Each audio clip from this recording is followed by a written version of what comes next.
You ask Tiger to solve. This deals with linear equations with one unknown. The final result is x equals 3. Let's solve it step by step.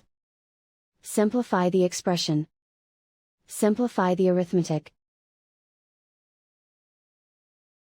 Group all constants on the right side of the equation. Subtract 1 from both sides. Simplify the arithmetic.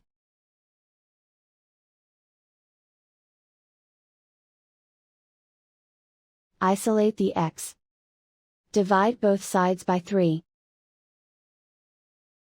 Simplify the fraction. Find the greatest common factor of the numerator and denominator. Factor out and cancel the greatest common factor. And so the final result is x equals 3.